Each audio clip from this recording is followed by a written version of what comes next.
먼저 이 자리에 설 수 있는 기회를 주신 하나님께 감사와 영광을 돌립니다. 제가 캄보디아 단기 선교에 간다는 이야기를 들은 주변 분들이 제일 먼저 저에게 하시는 말씀이 조심히 잘 다녀오라는 말이었고, 그 다음 질문이 건강 조심하시고 허리 괜찮겠냐는 안부였습니다. 저는 참으로 허약한 사람이었습니다. 사실 저는 이번 단기 선교에 참석 의사가 없었고 단지 아들 헌수를 꼭 보내겠다는 생각만 있었습니다. 갑자기 남편의 권유로 참석 여부를 고민하고 있는데 선교비를 냈냐는 말을 듣고 일단 송금을 하고 고민을 하자는 생각에 선교비부터 송금하였습니다. 근데 그때부터 진짜로 걱정이 되기 시작하더니 머리도 아파오고 허리는 점점 묵직해지면서 하루하루가 지날수록 자리가 저리는 것이 정말 단기 선교에 가서 짐이 될까봐 엄청 걱정이 되었습니다. 더욱이 이번 일정은 숙소를 2번 이동하고 차로 이동하는 시간이 길어서 장시간 앉아있는 시간이 많다고 하는데 내가 정말 가능한지 마음이 심란하였습니다. 저만 걱정한 것은 아니었는지 주일날 집 현관 문고리에 쇼핑백이 걸려 있었습니다. 속에 손목 보호대를 시작해서 허리 복대, 무릎 보호대, 종아리 압박대, 발목 보호대까지 정말 알차게 준비해 주신 손길이 있었는데 이름이 없더라고요. 성가대 연습이 있어서 급하게 집에 두고 교회를 가는데 정말 가야 하는구나. 내가 꼭 건강히 잘 다녀와서 하나님께 영광을 돌려야 되는구나 라는 책임감이 생겼습니다. 기도 내용도 단순히 나를 건강하게 해주세요 라는 기도에서 우리 팀이 모두 건강하게 잘 다녀오게 해달라는 기도로 바뀌었습니다. 저에게 기도의 방향이 바뀌는 기회가 되었습니다. 도착한 캄보디아는 정말 너무 더웠으며 정말 더웠습니다. 그냥 집에 가고 싶을 정도로 더웠습니다. 제가 땀이 잘 안 나는 체질이라 체온 조절도 잘 못하고 한번 체온이 올라가면 어지러움도 생기고 마구 느려져서 사실 민폐였습니다. 생각보다 제가 더위를 잘 견디고 있더라고요. 물론 다른 단기 선교사님들의 체력은 정말 멋지셨습니다. 12명 중에 어린 사람 순으로 제가 딱 5번째로 아주 젊은 축에 속했는데 저를 제외한 모든 분들이 땀을 그렇게 많이 흘리는데도 전혀 힘들어 보이지 않았고 그 무거운 짐들도 번쩍번쩍 들고 이동하시면서 불평 한마디가 없으신데 저만 시들시들한 시금치처럼 내 한 몸 건사하는 것도 힘들어하고 있더라고요. 근데 너무너무 감사한 건 딱 그 정도만 힘들었습니다. 아픈 곳이 약간의 두통만 있었고 정말 멀쩡했습니다. 그렇게 걱정하던 허리는 전혀 아프지 않았고 체력적인 면들은 현지인처럼 먹어야 되는 통에 오히려 1kg 늘어서 돌아와 남편이 저더러 달덩이가 되었다고 합니다. 그리고 팀원들은 큰 어려움 없이 무사히 잘 다녀왔습니다. 그곳에서 사역하시는 2분 선교사님과 선교사님을 도와 단기 사역하고 계시는 단기 선교사님이 2분 있었는데 모두 사역에 대한 열정이 굉장히 대단하셨고 참으로 건강하셔서 저는 오히려 참 많은 위로를 받고 왔습니다. 이번 단기 선교를 통해 하나님이 일을 하시기 위해 미리 건강을 기도하면 반드시 들어주심을 깨달았습니다. 저는 아프면 나태해지는데 오히려 하나님의 일을 하기 위해 미리 기도로 건강을 챙겨야 함을 배웠습니다. 단기 선교를 건강히 잘 다녀올 수 있도록 축복하신 주님께 영광을 돌립니다. 감사합니다. 예, 박수로 감사합시다.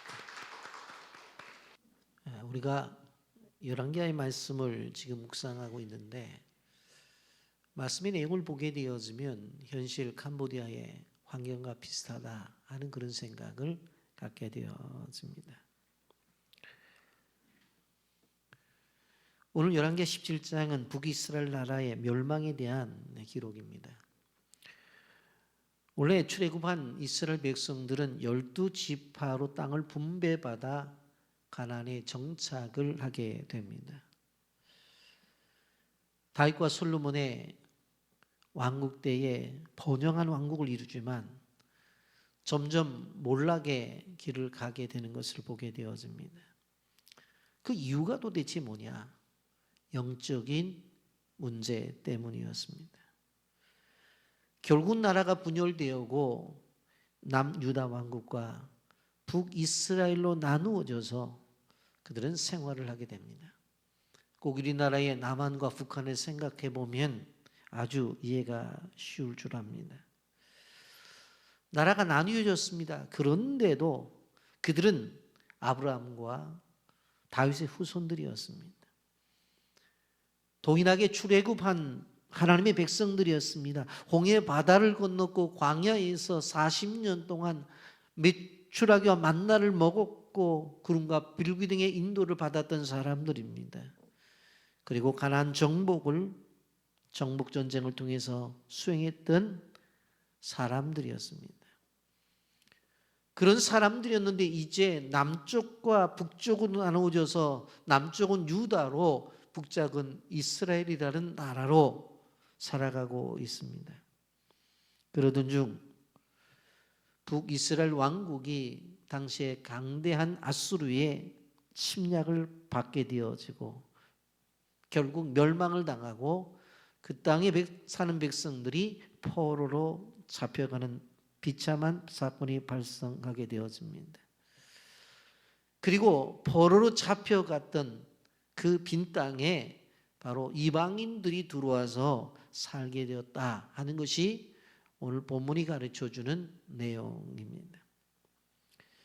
여러분, 그렇다고 한다면 왜 북방 이스라엘이 멸망하게 되었느냐라고 하는 것입니다.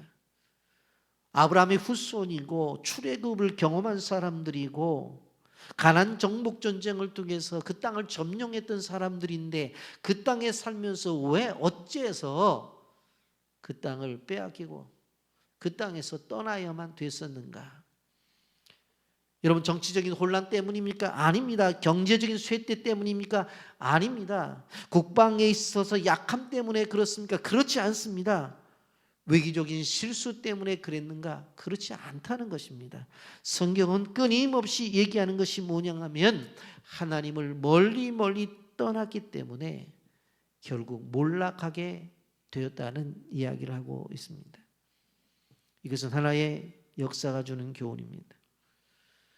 성경의 역사를 통해서 우리에게 주는 경고입니다. 아브라함의 자손이라 할지라도 아무리 가나안을 점령한 이스라엘 백성들이라 할지라도 하나님과의 관계가 끊어지면 그 인생들은 무너진다고 가르쳐주는 교훈입니다.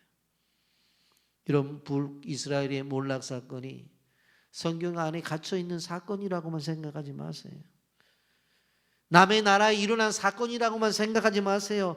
오늘 우리에게 주시는 경고의 말씀이고 영적으로 깨어 있어야 된다는 말씀이라는 사실을 여러분들 기억하시기를 바랍니다. 여러분, 먼저 우리가 생각해 볼 것은 북이스라엘 왕국의 멸망에 대한 이야기입니다. 북방이스라엘의 마지막 왕은 호세아라는 왕입니다. 선지자 호세아와 이름은 같지만 아주 악한 왕이었습니다. 그가 왕위에 9년 동안 이제 왕으로 있었는데 이스라엘 백성들을 멸망의 길로 인도했던 것을 볼 수가 있습니다.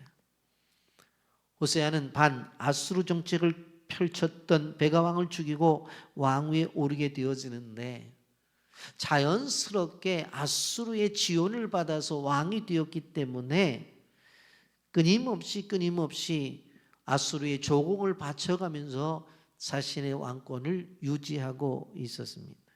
그런데 이 호세아에 대해서 성경은 이렇게 이야기를 합니다. 2절입니다. 여호와께서 보시기에 악을 행하였으나 다만 그전 이스라엘 여러 왕들과 같이 하지는 아니하였더라. 여러분, 우리가 생각해 보면 여호와께서 보실 때에 이전의 여러 왕들과 같지는 않았다. 그건 좀 낫다는 이야기잖아요. 그런데 조금은 나은 호세아 왕 때에 북방 이스라엘의 멸망이 왔다고 하는 것입니다. 여러분, 하나님이 보시는 리더십의 평가는 다른 사람들과 비교해서 상대적으로 조금 낫다 해서 그걸 인정하는 게 아니에요. 하나님의 절대적 기준에 따라서 평가하는 것이지 다른 사람보다 조금 나으니까 그래 봐줄게 그런 게 아니라는 거예요. 하나님 그래도 내가 저 권사보다는 낫고 하나님 제가 저 집사보다는 좀 낫지 않습니까? 그래도 낫지 않습니까? 이렇게 상대적으로 평가하는 것이 아니라 하나님은 절대적 기준에 따라서 그 사람의 삶을 평가하는 거예요. 여러분 우리가 볼 때에 이스라엘 역사상 가장 큰 업적을 남겼던 여로보암 2세가 성경에는 아주 가장 짧게 나와요.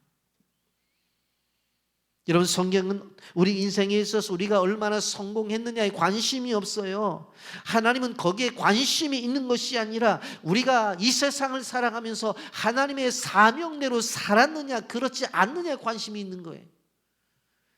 세상 속에 살아가면서 얼마나 많은 업적을 남겼고 어떻게 잘 살았냐 그걸 물으시는 것이 아니라 하나님께서 이 땅에 우리를 보내셨는데 그 목적에 맞게 살았느냐 살지 않았느냐 거기에 관심이 있는 거예요. 그래서 우리는 생각해 봐야 돼요. 내가 저 사람보다 조금 낫지 거기에 위로를 받아서는 안 돼요. 내가 그래도 저 권사보다는 저 장로보다는 저 목사보다는 조금 나은 삶을 살잖아. 거기에 위로를 받아도 안 되는 거예요. 중요한 것은 하나님이 보실 때 내가 어떤 사람인가. 하나님이 이 땅에 나를 보내실 때 그 목적대로 살아가는가. 하나님의 부르심에 따라서 내가 그 뜻을 이루며 살아가는가. 거기에 우리 삶의 내용이 주님과 맞아야 된다고 하는 것입니다. 여러분 북방 이스라엘의 마지막 왕이 호세아 왕이라고 그랬어요. 여러분 아수르의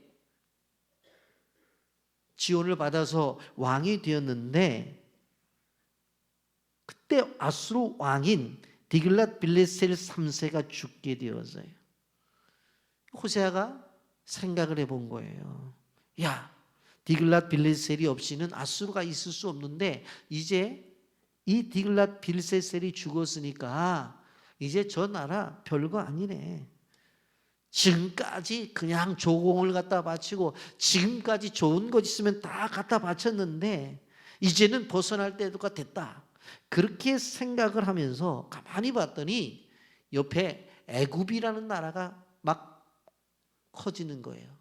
야, 이때쯤 아수르와 단절을 하고 이 애굽에 붙자. 그래서 애굽의 도움을 받자. 그렇게 생각을 한 거예요.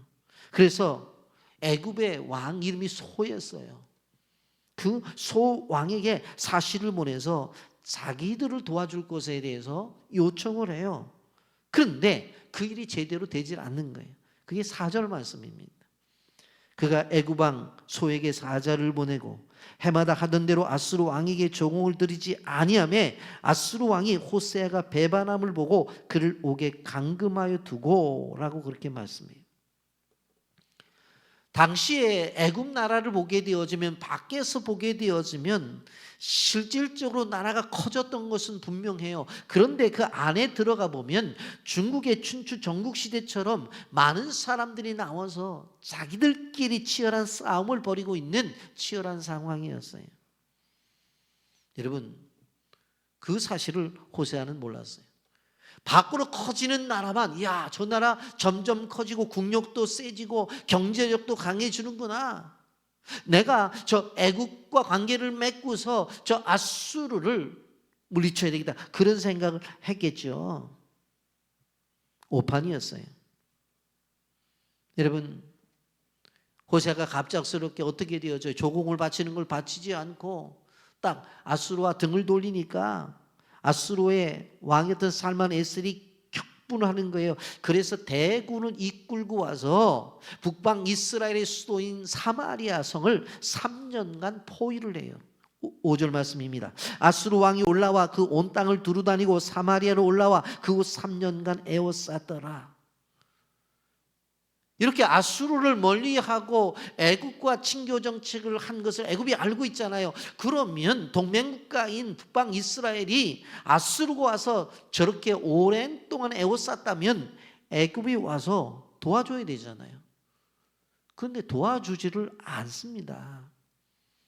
그런데 사마리아 포위 도중에 살만 에스라왕이 그만 죽고 말아요. 이제 됐다 그런 생각을 했는데 그 형제인 사르곤 2세가 왕위를 이어받는데 그치질 않고 끝까지 북방 이스라엘을 공격하게 되는 거예요. 여러분, 결국은 이제 호세아 왕이 항복하게 되어지는데 북방 이스라엘을 세운 지 208년 만에 여로보암이 세웠던 북이스라엘은 마침내 멸망을 당해요. 주전 722년에 북방 이스라엘이라는 나라는 없어지고 맙니다. 이 땅 위에 북왕국의 역사는 사라지고 말게 된 것입니다. 여러분, 남방 유다와 북방 이스라엘로 나누어져서 나라가 시작하게 되어질 때 훨씬 더 북방 이스라엘이 강했어요. 왜? 10지파가 모여서 시작을 했으니까 남방은 기껏 해봤다 2지파였단 말이에요. 그리고 그들 나름대로 차별화를 해서 훨씬 더 이 나라를 잘 세워나가겠다고 한 것이 북방 이스라엘이었어요. 그런데 어떻게 되어져요? 여러분, 결국 멸망하게 된 것을 볼 수가 있습니다.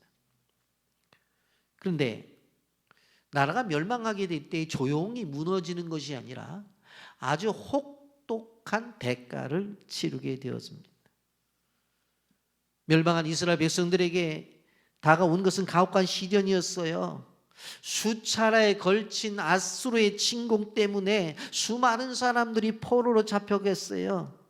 나라가 명하면서 그 망함 속에서 무려 3만 명의 백성들이 포로로 아수르로 잡혀가는 것을 볼 수가 있습니다. 그런데 이러한 과정 속에서 오늘 우리는 6절 말씀과 24절 말씀을 주의 깊게 봐야 돼요. 여러분 6절 말씀 보세요. 호세아 제9년에 아수르 왕이 사마리아를 점령하고 이스라엘 사람을 잡아 아수르로 끌어다가 고산 강가에 있는 할라와 하볼과 메대 사람의 여러 고을에 두었더라. 여러분, 아수르가 침공을 해서 이 이스라엘 백성들을 포로로 잡아가는데 보니까 한 곳에 둔 게 아니에요. 고산 강가에 있는 할라에 또 하볼과 메대 사람이 여러 고을에 막 흩어버린 거예요. 이렇게 흩어놓은 거예요. 느낌이 오죠? 무슨 얘기예요? 하나가 되면 구테타를 일으킬 수 있으니까 힘을 분산시킨 거예요. 그리고 나서 여러분 24절 말씀 보세요. 아수르 왕이 바벨론과 구다와 아하와 하맛과 스발와임에서 사람을 옮겨다가 이스라엘 자손을 대신하여 사마리아 여러 성읍에 두매 그들이 사마리아를 차지하고 여러 성읍에 거주하니라. 자, 북방 이스라엘에 있는 사람들을 다 잡아가지고 흩어버렸잖아요. 그러면 그 땅이 빈 땅이 되었잖아요. 근데 그대로 놔두지 않고 어떻게 했어요? 24절에 보면 아수르 왕이 바벨론과 구다와 아하와 하맛과 스와발 와임에서 사람을 옮겼다가 한 곳에 옮긴 것이 아니라 여러 지역에 있는 사람들, 경상도에서 전라도에서 충청도에서 강원도에서 서울에서 경기도에서 다 모아다가 어디에 살게 한 거예요? 지금 북방 이스라엘 민족이 비어있는 그 땅에 다 이주를 시킨 거예요. 이것이 아수르의 식민지 이주 정책이었어요. 적모가 나라로서 있는 사람들은 다 데려다가 다 흩어버리고 그 빈자리에는 주변에 있는 사람들을 또 다려다가 거기다 넣은 거예요. 그러니 어떤 일이 벌어져요? 정치적인 분란이 일어나고 인종적 분란이 일어나고 종교적 분란이 일어나고 수많은 어려움들이 나타나게 된 것을 볼 수가 있습니다. 여러분, 이스라엘 민족은 강력한 단일 민족성을 가지고 있어요. 그들은 시오니즘이라고 해서 세상에 어디 가서 있든지 간에 때가 되면 하나님이 약속한 그 약속의 땅으로 온다. 힘을 하나로 해야 된다고 하는 그 애국심은 누구도 못 말려요. 여러분, 그런데 한번 생각해 보세요. 아수르의 입장에서 보면 얼마나 효과적인 정책이에요. 점령하고 들어가서 뿔뿔이 흩어놓으니까 얼마나 효과적인 정책이에요. 그런데 당하는 이스라엘 민족에게 있어서는 살아왔던 생활 기반을 다 뺏기죠. 가족들도 다 흩어져 버리죠.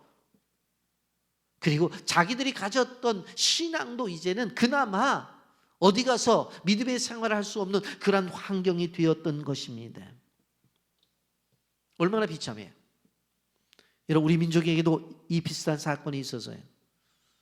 1937년에 소련의 스탈린은 17만 명이나 되는 조선 사람들을 만주 연해주에서 수백 킬로가 떨어진 중앙아시아로 강제 이주를 시켜요.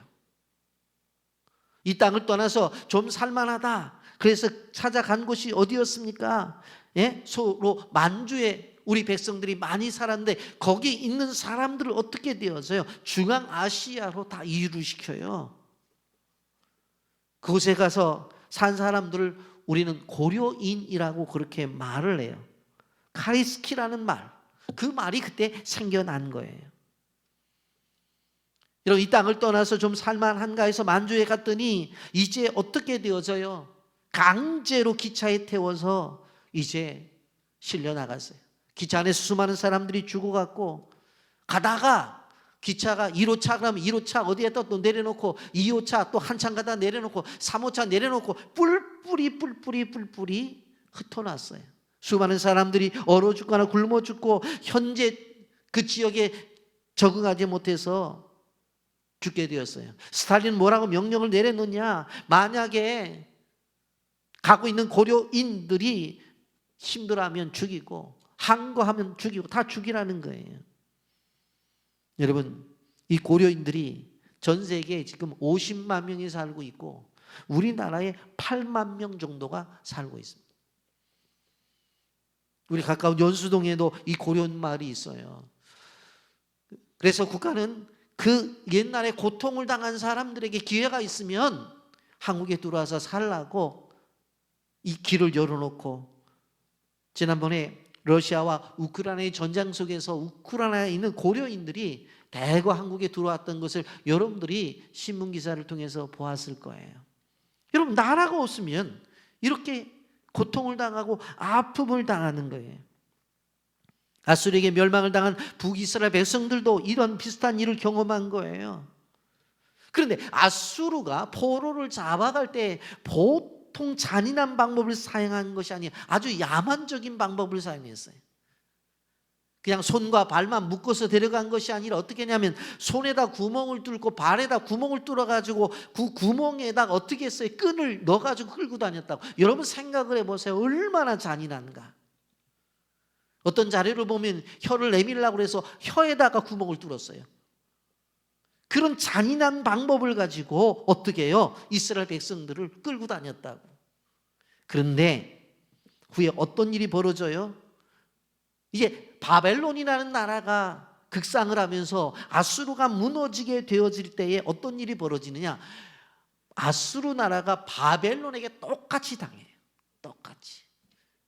바벨론이 어떻게 합니까? 손과 발에 구멍 뚫어가 끌고 다녔다. 아수르가 똑같이 망해요.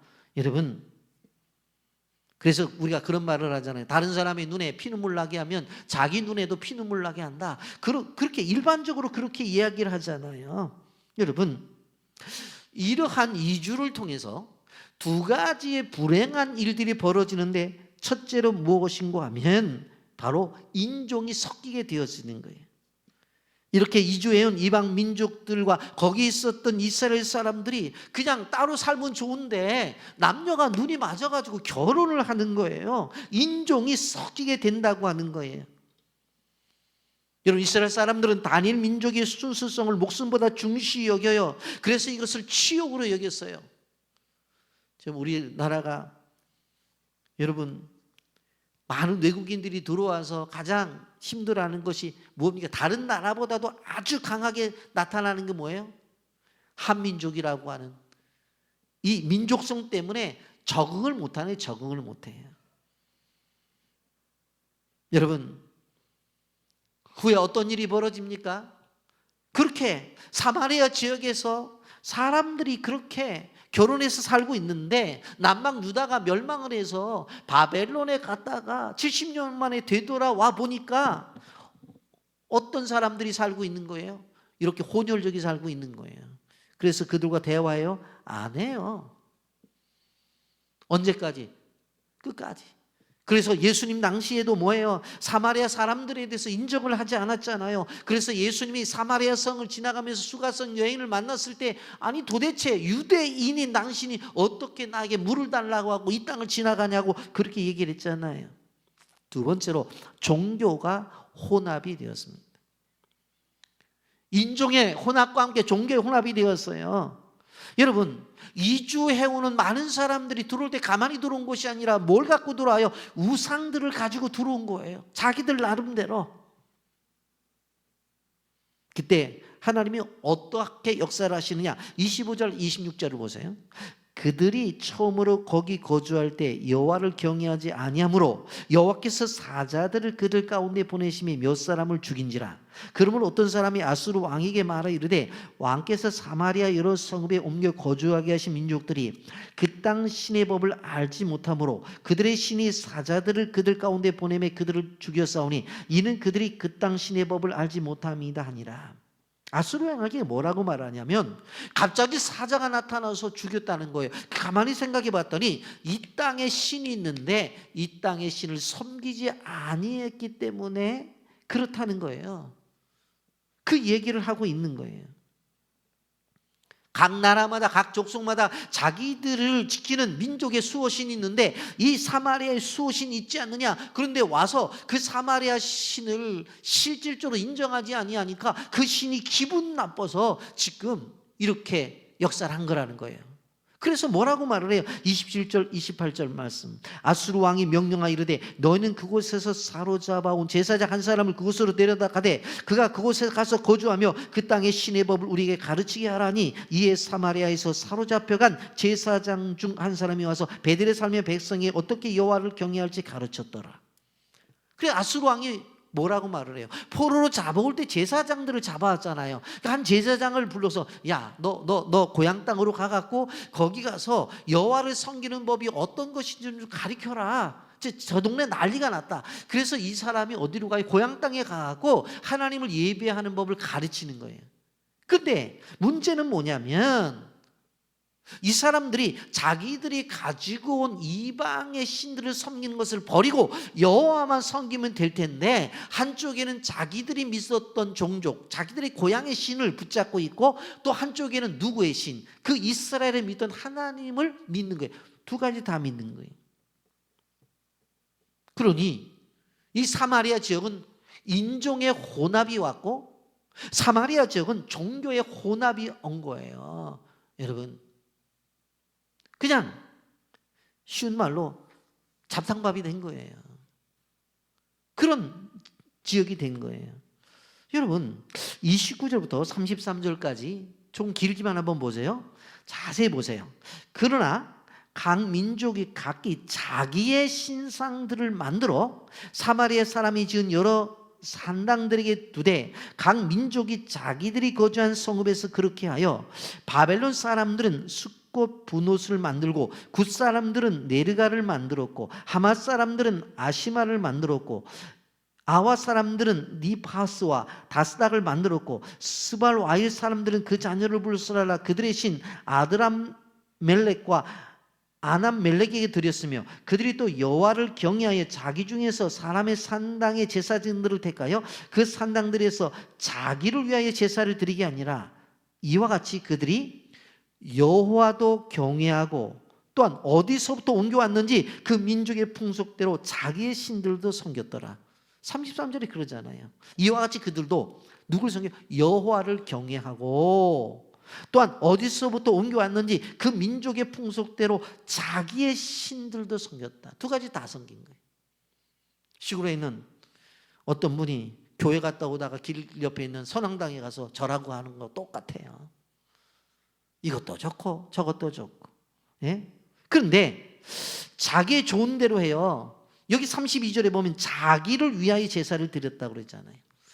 여러분 예배라고 하는 것은 하나님을 위해서 드리는 거예요. 제사는 하나님을 위해서 드려야 되는 거예요. 물론 우리가 신앙생활을 잘하게 되어지면 하나님을 위해서 예배를 드리고 하나님을 위해서 헌신하면 하나님이 우리에게 주시는 것들이 있어요. 없는 것 아니에요. 그런데 목적 자체가 뭐예요? 나를 위한 거예요. 나를 위한 것. 여러분, 우리가 신앙생활을 하면서 그 목적 자체가 나를 위해서 했다고 한다면 그것 자체의 기조적인 흐름이 무엇이냐면 우상 숭배와 같다는 걸 알아야 돼요. 오늘날도 마찬가지예요. 하나님을 위해서, 하나님의 나라를 위해서 우리가 예배하고 헌신해야 되는데, 그리고 그런 사람들에게 주시는 복을 받아야 되는데 예배를 누구를 위해서? 나를 위해 예배를 드려. 나를 위해서. 이것은 우상 숭배적 그런 모습의 예배예요. 여러분, 북방 이스라엘을 멸망시킨 아수르가 대단한 세력처럼 보였지만 그 생명이 오래가지는 않았습니다. 왜 그렇습니까? 말씀드렸죠. 인종의 혼합과 종교의 혼합, 그것을 통해서 정체성이 무너져 버린 거예요. 여러분, 전 세계에 일어나는 일 가운데서 지금 팔레스틴에서 일어나고 있는 것들을 한번 보세요. 여러분, 1948년 중동의 팔레스틴은 영국이 식민지로 통치하고 있었어요. 그런데 영국이 팔레스틴 통치를 그만두면서 그 주권을 누구에게 줬냐면 바로 이 팔레스틴에 있는 사람들이 준 것이 아니라 실질적으로 누구에게 줬냐면 이스라엘 사람들에게 주었어요. 그것을. 그러니까 그 땅에 누가 오래 살았어요? 팔레스틴 사람들이 살았다고. 근데 실질적으로 이스라엘 사람들에게 그 주권을 주어서 들어오다가 보니까 결국은 어떻게 되어지냐면 충돌이 오는 거예요. 왜? 팔레스틴 사람들은 뭘 믿어요? 이슬람을 믿고, 이스라엘 사람들은 뭘 믿어요? 유대교를 믿잖아요. 그게 거기 충돌이 되어지는 거예요. 근데 자료를 보게 되어지면 처음에 이스라엘 사람들이 차지했던 땅은 좁아요. 근데 그 다음으로 점점 넓어져서 지금은 아주 많은 땅을 이스라엘 사람들이 살고 있고 팔레스틴은 실질적으로 아주 조그만 땅을 유지하면서 살고 있는 것을 볼 수가 있어요.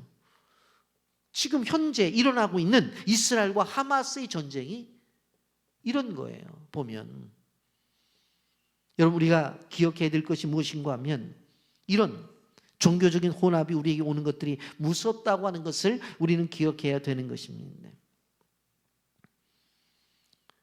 아수르가 이제 새롭게 시작되어진 바벨론과 메대 왕국에 의해서 멸망을 당하게 되어지는데 군사 왕국이 더 이상 군사 왕국이 되어지지 아니하고 강적들에 의해서 무너지는 것을 볼 수가 있습니다. 여러분, 이러한 배경 속에서 북방 이스라엘이 멸망하게 된 원인 세 가지를 오늘 본문에서 말씀을 나누면서 제가 말씀을 정리하려고 생각을 합니다. 왜 멸망하게 되었느냐? 첫째는 하나님의 은혜를 망각했기 때문에 그렇습니다. 따라서 하십시오. 하나님의 은혜를 잊어버렸다. 하나님의 은혜를 잊어버렸어요. 첫 번째 뭐냐? 하나님의 은혜를 잊어버렸어요. 여러분, 그들이 이제 하나님의 백성으로서 가나안에 살게 된 것은 바로 출애굽의 사건, 우리가 생각해 볼 수가 있어요. 홍해를 건널 때 자기들은 구원을 받았지만 애국 군대는 어떻게 되었어? 홍해 바다에서 수장이 되었잖아요. 여러분, 광야에 들어가서 구름 기둥의 인도와 만나와 메추라기를 먹여주셨잖아요. 생수로 주셨잖아요. 그래서 젖과 꿀이 흐르는 땅으로 들어갔잖아요. 이 과거의 은혜를 그들이 잊어버렸다는 거예요. 오늘 7절 8절은 정확하게 이야기하고 있습니다. 이 일은 이스라엘 자손이 자기를 애굽 땅에서 인도해내사 애굽 왕 바로의 손에서 벗어나게 하신 그 하나님 여호와께 죄를 범하고 또 다른 신들을 경외하며 여호와께서 이를 자손 앞에서 쫓아내신 이방 사람이 규례와 이스라엘 여러 왕이 세운 율례를 행하였으므라. 왜 이런 일을 당해요? 분명코 애굽 왕 바로의 손에서 벗어나게 하신 그 하나님을 섬겨야 되는데 여기에 보면 다른 신들을 경외했다고 분명히 말씀하고 있는 것을 볼 수가 있습니다. 여러분, 은혜를 받고 그 은혜를 끝까지 유지하시기를 주님의 이름으로 축복합니다. 근데 은혜를 받고 자꾸 잊어버린다고요. 이것은 진정한 신앙인이 아니라는 사실을 기억해야 돼요. 삶 속에 안정이 되면 잊어버려요. 풍성해지면 잊어버려요. 힘이 생기면 잊어버려요. 하나님만 바라보던 눈이 자꾸 주변을 살짝 보기 시작하다가 하나님을 보지 않고 다른 것들을 바라보며 살아가게 되었어요. 두 번째로 하나님이 아닌 우상을 숭배했기 때문에 그렇습니다. 여러분, 이스라엘 백성들이 이제 208년이라는 긴 시간 동안 19명의 왕이 바뀌어집니다만은 그 19명의 왕의 기본적인 패턴이 뭔 줄 아세요? 여로보암의 잘못에서 벗어나지 아니했다는 거예요. 여러분, 여로보암이 왕이 되었을 때 그가 지은 죄악 3가지가 있잖아요. 첫째는 뭐예요? 남쪽에 있는 예루살렘에 제사를 드리지 않게 하기 위해서 베델과 단에다가 우상 제단을 세웠고, 그리고 제사장들이 다 내려가니까 사람들이 없으니까 아무나 와서 제사장 되라고 말을 했고, 또한 절기를 한 달 동안 바꿔가면서도 백성들의 뜻에 따라 줬잖아요. 그런 것들이 계속 이어진 거예요. 우상 숭배. 하나님께서 모세에게 주신 계명 가운데 첫 번째와 두 번째가 무엇입니까? 바로 내 앞에 다른 신을 두지 말라. 두 번째가 뭐예요? 우상을 만들지 말라는 거예요. 그런데 북이스라엘의 12명의 왕은 한결같이 첫 번째와 이 두 번째를 어떻게 해요? 지키지 않았어요. 여러분 9절부터 12절까지 보세요. 이스라엘 자손이 점차로 불의를 행하여 그 하나님 여호와를 배역하여 모든 성읍의 망대로부터 견고한 성에 이르도록 산당을 세우고 모든 산 위에야 모든 푸른 나무 아래서 목상과 아세라상을 세우고 또 여호와께서 그들 앞에서 물리친 이방 사람과 같이 그곳 모든 산당에서 분향하며 또 악을 행하여 여호와를 경노하게 하였으며 또 우상을 섬겼으니 이는 여호와께서 그들에게 행하지 말라고 말씀하신 것이라. 하지 말라는 것만 했어요. 하지 말라는 것. 그러니까 되겠느냐. 오늘 여러분 이스라엘 자손들이 점체로 불의를 행했다고 말을 했죠. 16절 17절 말씀에도 이렇게 말합니다. 그들이 하나님 여호와의 모든 명령을 버리고 자기들을 위하여 두 송아지 형상을 부어 만들고 또 아세라 목상을 만들고 하늘의 1월 성신을 경배하고 또 바알을 섬기고 또 자기 자녀를 불 가운데 지나가게 하며 복술과 사수를 행하고 스스로 팔려 여호와 보시기에 악을 행하여 그를 경노하게 하였으므로 그랬어요. 금송아지 우상도 만들었고 아세라 목상도 만들었다고 그랬어요. 이 아세라는 누가 이스라엘 땅에 가져온 거예요? 이세벨이 가져온 거잖아요. 그리고 아스루와 바벨론에서 들여온 해와 달과 별들을 섬기는 1월 성신을 숭배했고 모압과 암몬으로부터 가져온 자식들을 어떻게 불에다 집어넣어서 드리는 인신제사까지. 여러분 이런 것들이 하나님의 거룩한 땅인 그 가나안에서 그리고 하나님의 거룩한 백성이라고 하는 이스라엘 백성에게서 그대로 이루어지는 거예요. 여러분 하나님 왜 우상 숭배를 싫어하는지 아세요? 인간은 자기가 예배하는 대상을 닮아가게 되어져 있어요. 그러면 우상을 숭배하게 되어지면 결국은 우상이 요구하는 대로 따라가고 우상을 닮아가게 되어 있는 거예요. 왜 그래요? 우리는 하나님을 예배하는 예배자인데 그 잘못되면 안 된다는 거예요. 그리고 그렇다고 한다면 이런 생각을 가질 거예요. 아니 우리는 우리가 바알 신을 만들고 아세라 신을 만들고 그렇다고 밤에 달에게 가서 빌고 있고 아침에 가서 뜨는 해를 향해서 빌고 있고 우린 그렇지 않잖아. 우리는 우상 숭배를 하질 않아. 그렇게 생각할 수가 있어요. 여러분 그런데 잘 생각해 보세요. 현대 우상을 한마디로 표현한다면 돈과 성과 권력입니다. 여러분 우리가 하나님을 믿는 그 이유 가운데서 우리가 잘 생각해 보세요. 그 하나님 믿는 여러 가지 이유 가운데 하나가 무엇입니까? 그분이 모든 것을 해결해 주시잖아요. 그래서 믿잖아요. 근데 오늘날 모든 것을 해결해 주는 것을 사람들은 돈이라고 생각해요. 그게 돈이 하나님이 된 거예요. 만몬이. 돈이 있으면 아프면 병원에 가면 치료를 받는 거예요. 돈이 있으면 먹고 싶은 음식 먹는 거예요. 돈이 있으면 원하는 차 사서 타는 거고 돈이 있으면 어떻게 되어져요? 나가고 싶으면 어느 곳이든지 놀러 다녀요. 돈이 다 해결해 준다고 믿어요. 그러니까 돈이 하나님이 되는 거예요. 또 성이 하나님이 되어집니다. 여러분 요즘 세상을 보세요. 음란한 것이 예술이라는 이름으로 이 사회 속 구석구석에 얼마나 넘쳐나는지 몰라요.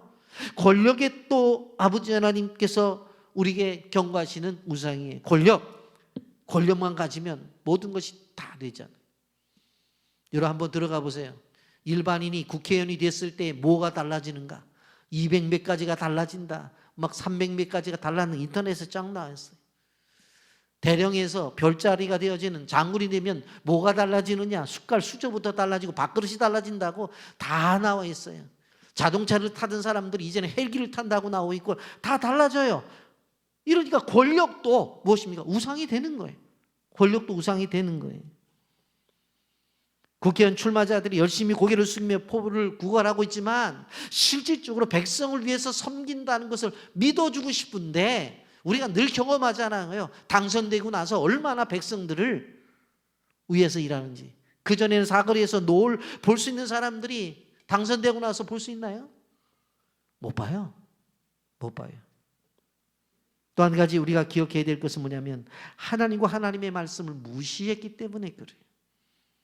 여러분 13절 14절 여호와께서 각 선지자와 각 선견자를 통하여 이스라엘과 유다에게 지정하여 이르시기를 너희는 돌이켜 너희 악한 길에서 떠나 나의 명령과 율례를 지키되 내가 너희 조상에게 명령하고 또 내 종 선지자들을 통하여 너희에게 전한 모든 율법대로 행하라 하셨으나 그들이 듣지 아니하고 그들의 목을 곧게 하기를 그들의 하나님 여호와를 믿지 아니하는 그들 조상들의 목같이 하여 그렇게 말씀합니다.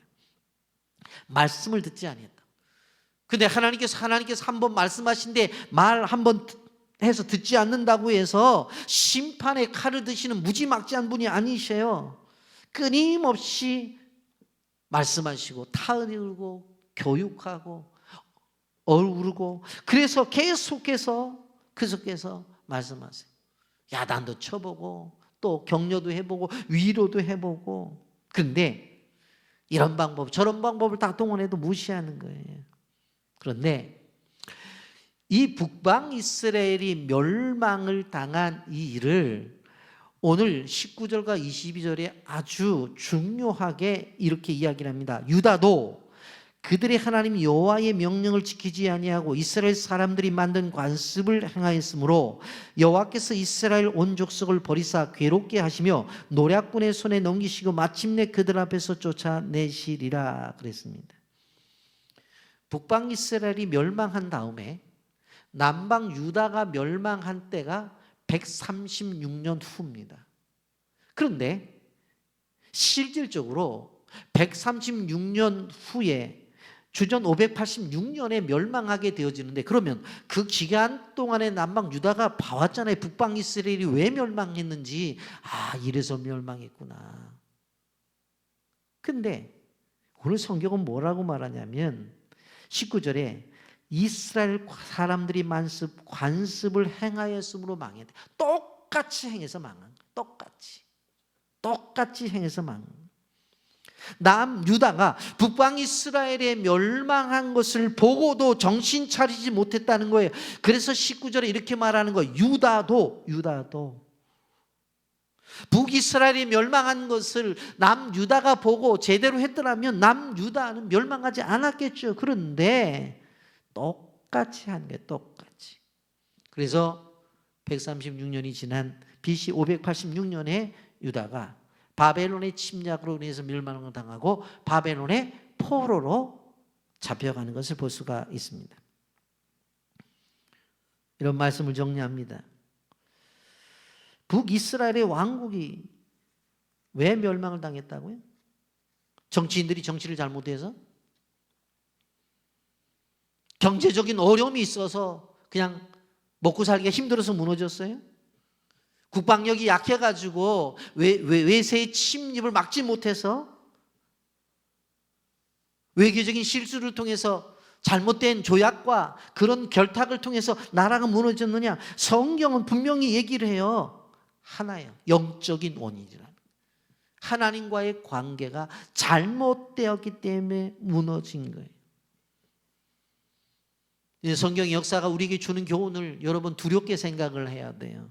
오늘 이 사회를 우리가 생각해보면서 많은 평가를 하잖아요. 정치적인 혼란이 있다. 너무나. 왜 정치인들이 그러냐고. 세계적으로 경제가 어렵대. 코로나 이후에 다 살겠다는 사람보다 못 살겠다는 사람이 많잖아. 시장에 나가봐. 물가가 왜 그렇게? 저 북쪽은 지금 호시탐탐 핵키를 가지고 언제 누를까? 김정은이는 저러고 있대. 왜 그렇게 외교부 장관이 나가서 실수를 하는 거야? 뭐 그러면서 대통령의 실수, 영부인의 실수부터 시작해서 이런 것들을 드러내잖아요. 여러분 정확하게 아셔야 돼요. 인간은 세상을 살아가면서 실수할 수밖에 없어요. 왜? 인간은 죄인이기 때문에. 그렇다고 한다면 우리는 어떻게 해야 돼요? 하나님의 사람으로서 하나님 앞에 바로 서는 것, 거기서부터 시작이 되어야잖아요. 그것만 되면 되는 거예요. 오늘 말씀을 듣고 있는 여러분들에게 제가 부탁을 드리는 것은 절대로 다른 사람과 상대적으로 비교하면서 그래도 내가 다른 권사보다 좀 낫잖아. 그래도 내가 어느 장로보다 낫지. 그래도 내가 어느 목사보다 낫잖아. 그래도 우리 교회는 다른 교회보다 낫잖아. 이렇게 상대적으로 평가하지 마시라. 하나님이 말씀하신 그 말씀대로 나는 살아가고 우리 교회는 살아가고 우리 목장은 살아가야 되는 거예요. 그리고 우리 교회가 그 뜻을 따라가야 되는 거예요. 그래야 사는 거예요. 여러분, 하나님 우리에게 계속적인 기회를 주셔요. 기회는 뭐예요? 자기를 돌아보라는 거예요. 하나님 앞에 제대로 서지 못한 부분이 있습니까? 그런데 아직까지도 별 징계를 안 하셔. 그러면 하나님이 참으시는 거지, 우리가 잘못한 것을 그냥 인정해 주시는 것이 아니고 빨리 돌이키라는 이야기예요. 삶 속에 정리가 되지 않은 부분들이 있다고 한다면 하나님 앞에 바로 서야 되는 거예요. 하나님께서 우리에게 역사를 주신 이유는 무엇입니까? 그 역사를 바라보고 오늘을 살아간 우리가 바로 살아가라고 역사를 우리에게 보여주신 것이에요. 우리가 보았잖아요. 국가의 고난은 백성의 고난이고 그 백성의 고난은 나의 고난이 되어진다고요. 그렇다고 한다면 역으로 내가 바로 믿음의 생활을 해서 가정 공동체를 세워나가고 교회 공동체를 세워나가고 내가 바로 서서 국가 공동체를 세워나가야 된다고 하는 것. 여러분, 나 하나가 잘 되는 것이 대한민국을 세워나간다는 사실을 믿으시기를 주님의 이름으로 축복합니다. 그래서 나 하나의 건강은 가정의 건강이고 나 하나의 건강은 교회의 건강이고 나 하나의 건강은 국가의 건강이고 나 하나의 건강은 열방의 건강이에요. 그렇기 때문에 이 땅에 살지만 우리가 이번에 캄보디아 단기 사역도 했지만 건강한 생각과 사고와 가치관과 믿음을 가진 사람들이 어떻게 열방에 가서 어떻게 되어져요? 나누고 베풀고 가르치잖아요. 건강하게 만들잖아요. 그러니까 나 하나의 건강은 나로 끝나는 게 아니라고요. 나 하나의 건강은 어디까지? 열방까지 건강한 공동체를 만들 수 있다는 사실을 꼭 기억하십시오. 이 사실을 기억하고 하나님의 부르심대로 사세요. 그래서 늘 나를 향한 부르심이 무엇인가를 점검하면서 그 사명 앞에 살아가는 주의 백성들이 되기를 예수님의 이름으로 축복합니다. 아멘.